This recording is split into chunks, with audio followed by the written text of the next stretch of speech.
Well, the boat's all packed up and I've just got to drop the mast, which I want to do before the light fails. So I better get a wriggle on.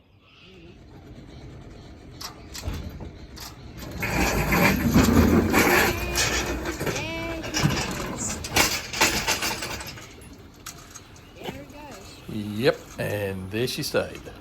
Once again, the outboard conked out with that constant fuel contamination problem straight after a $500 service. So back to the drawing board. Hi, my name is Nick. Welcome to my part 2 of a 4-part set of videos I'm doing on my Careel 18 second wind. In this part, I'm going to be talking about the issues that I've been having with my outboard. It's the 24th of July 2021. I'm in Sydney. We're right in the midst of our next COVID lockdown. It's got extra severe. It's not going away, so we're well and truly locked down at the moment.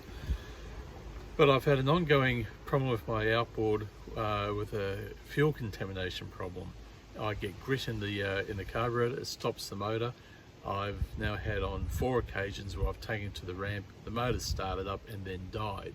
I've had to be towed in once, and to say I'm a little bit sick of it, especially after a $500 service for the motor to do the exact same thing again a couple of weeks ago.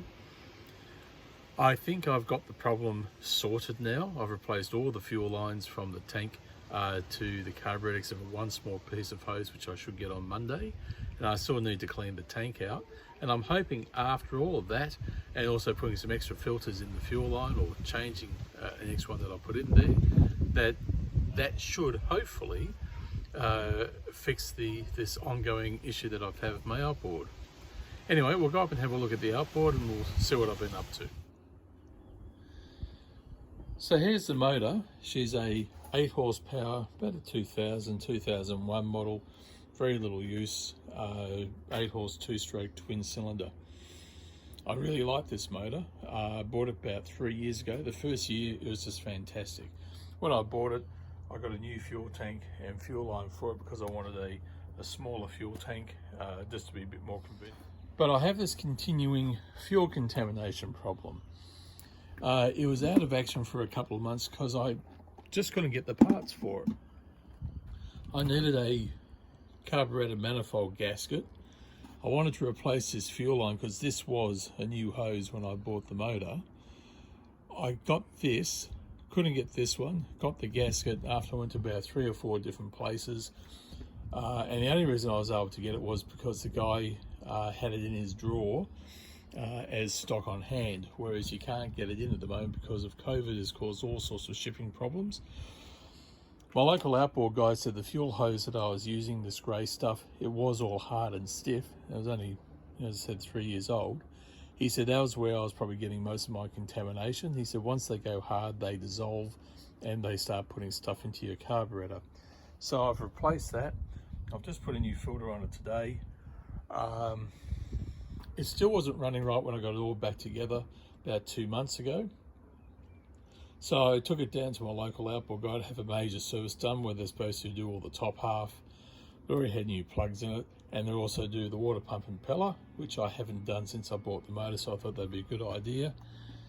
The impeller housing had to be replaced, couldn't get it, had to be specially air freighted out. The service cost me about $500, only for it to have the exact same problem last week when I went to take the boat out with the kids. So I'm a little bit annoyed about it. Anyway, I've just taken the carburetor off. It had crud in the carburetor. I put a new filter on the line. I've fully cleaned it all out, put it all back together, and she's now running nicely. To get it off, it's really simple. Just pop off the choke, the throttle. They just have these little clips here. I've popped off the fuel line. Then it's just 2 10mm bolts, and the whole thing comes off. So it's really simple. All right, let's have a look. There's the flagpole.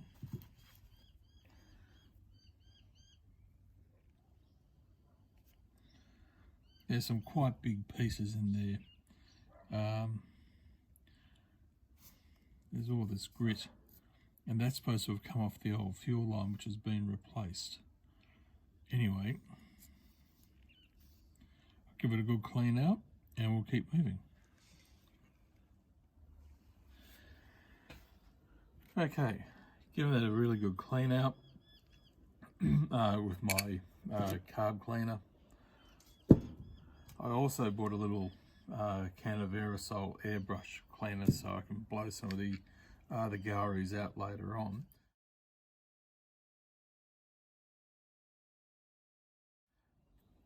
These are your main jets. This is the main jet. I think this is the high speed one. Anyway, this one's always a problem getting off because it's been damaged at some stage.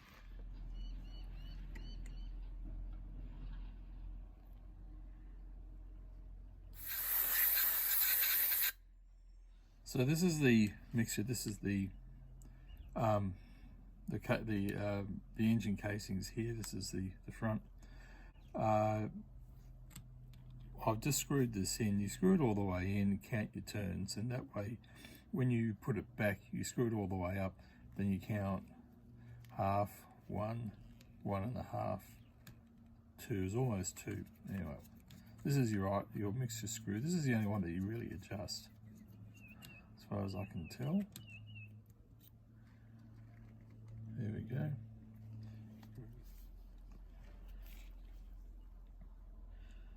I'm sure you've worked out by now that I'm by no means an expert on carburetors. So take this all with a grain of salt. Alright, that's all back together. Just as a side note, I ordered up a cheap Chinese replacement carburetor, exactly the same as this, but a Chinese made one. 50 bucks Australian delivered. They'll be coming in a couple of weeks, compared to about $200-300. Anyway, I'm going to chuck it on regardless of what happens here and just see what happens. So I'll probably post a video on that later on, but I'd be curious to see how good or bad the cheap Chinesey one is. Anyway, we'll see what happens. All right, going to pop this back on, then we'll put the motor in the tank and see if she starts. Here's the old filter. I've just put the new filter on the tank. I've drained it out a bit. I'm not sure if this is going to show up. You can see that little specks of black stuff. That's what I was getting in the float bowl. Well, it's the moment of truth time.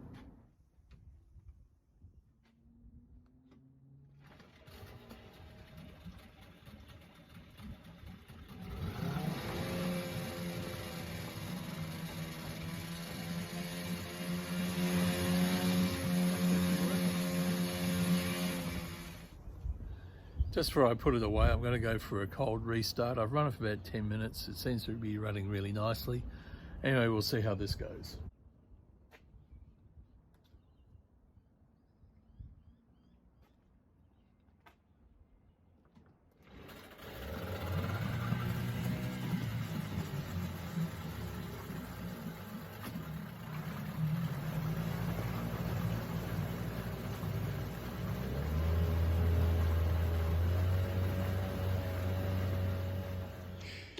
So in closing, I've just got to replace this bit of fuel line here.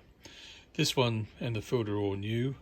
This is what took such a long time to get in. It's a special molded piece, but this is just a straight line. So I just got to get a bit of fuel hose, which I should be able to get on Monday. Today's Saturday, so I'll replace that. I've got a new bulb for the fuel line. This still feels really good, but I'll probably change that out as well. And then the last thing, I'll flush the tank, make sure there's no crud in the tank. And once that's done, everything from the tank to the carburetor has been replaced and cleaned.